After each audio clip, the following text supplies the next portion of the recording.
संख्यांवरील क्रिया आणि त्यामधील उपघटक आहे बेरीज।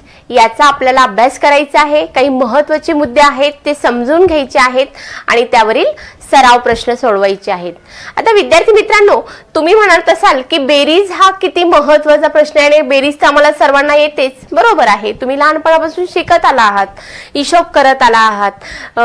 सगळ्यात आधी आपण बेरजेची क्रिया शिकत असतो, नंतर मग वजाबाकी, गुणाकार, भागाकार, बरोबर आहे ना। तर तुम्हाला हे बेरीज जरी सोपं वाटत असेल तर प्रश्न तुम्ही नीट समजून घ्यायचा आहे। ती क्रिया करत असताना आपण किती सराव करायचा, म्हणजे ते पटकन सोडवता आलं पाहिजे, हे महत्त्वाचं आहे।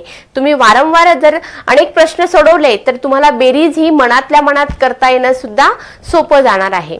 मग यामध्ये सगळ्यात महत्त्वाचे कुठले मुद्दे आहेत तर बघा, बेरीज करताना आपल्याला काही गोष्टींचा सराव असणे आवश्यक आहे, म्हणजेच आपल्याला चटकन बेरीज करता येईल। बेरीज कशी करता आली पाहिजे, चटकन आली पाहिजे। बेरीज तर येते तुम्हाला, पण ती पटापट करता येणं महत्त्वाचं आहे, म्हणजे आपला काय वाचतो त्यामुळे वेळ वाचणार आहे।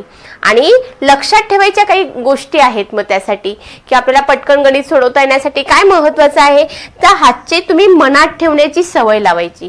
आतापर्यंत तुम्ही काय करत होता, आता समजा 9 + 3 केलं, 9 + 3 किती झाले 12, तर तुम्ही एक हातच्या जर होता तर तुम्ही आपण शेजारच्या ठिकाणी लिहित होतो पुढच्या अंकावर, परंतु आता आपण काय करायचं, तो मनात ठेवायचा आहे। म्हणजे ही गोष्ट तुम्ही काय करायची, लक्षात घ्यायची आहे।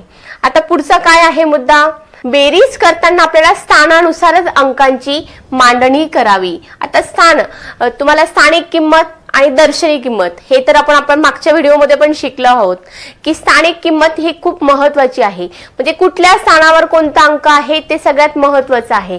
मग स्थानानुसारच तुम्हाला अंकांची मांडणी करायची आहे। मग त्यामध्ये एकक स्थान असेल त्या एकक स्थानाच्या खाली तुम्ही एकक स्थानचा अंक लिहायचा आहे, दशकाखाली तुम्हाला दशक स्थानचा अंक लिहायचा आहे। एवढे नियम जर पाळले तर बेरीज करणं अगदी सोपं आहे।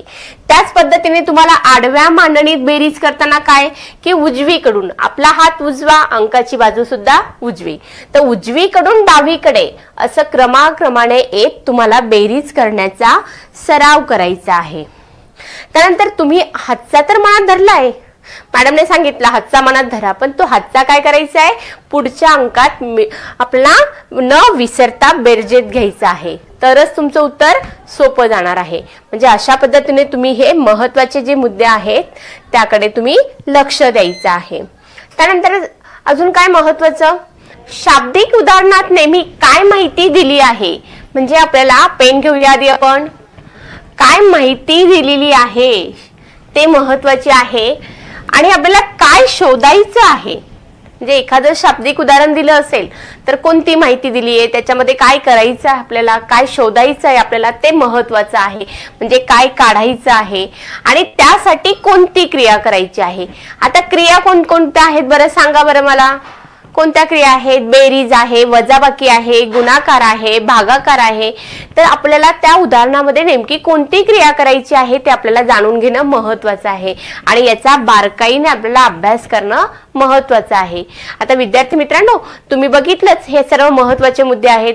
आता आपण त्यावर आधारित सराव प्रश्न बघूया।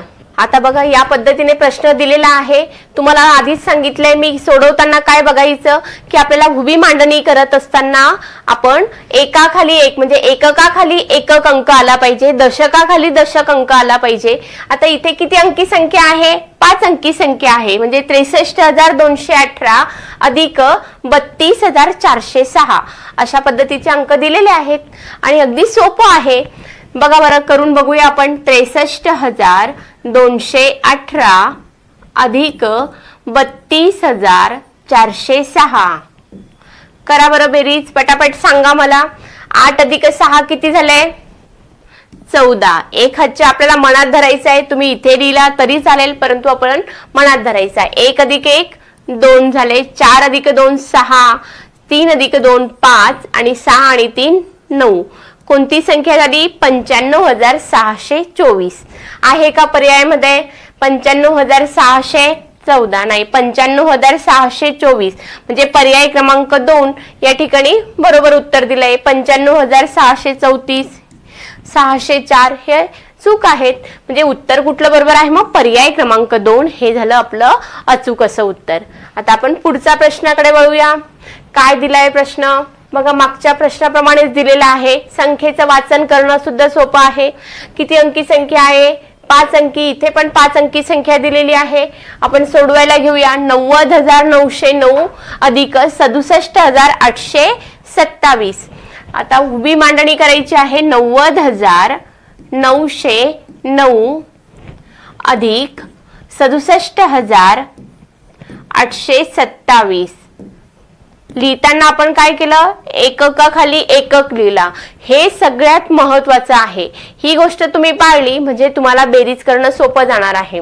आता सांगा मला 9 अधिक 7. 9 अधिक 7 झाले 16. बरोबर आहे ना? एक हच्चा आहे तो मनात पकडायचा. 2 अधिक 1 3. हच्च्याचा आपण एक त्यामध्ये मिसळलाय. त्यानंतर 9 अधिक 8 17. 7 एक हच्च्याला. 7 अधिक 1 8. 9 अधिक 6 किती झाले? 15. म्हणजे उत्तर काय आलंय? 1,58,736. आपण 15,000 असं नाही. किती अंकी संख्या होती ही? 1 2 3 4 5 6 अंकी संख्या आहे म्हणजे लाख झाली. तर 15 काय म्हटलं जाईल याला? 1,58,736. बघा या पद्धतीने संख्येला स्वल्प विराम द्यायचा आहे. 736. 1,58,736 आहे का हे उत्तर? 1,58,726 झालं हे नाही. 1,57,000 आहे हे पण उत्तर चुकीचं आहे. 1,58,736 आपण काढलेला उत्तर आणि हे उत्तर अगदी सारखंच आहे. म्हणजे उत्तर पर्याय क्रमांक 3 हे आपलं काय झालं? अचूक असं उत्तर झालं. पुढचा प्रश्न दिलेला आहे.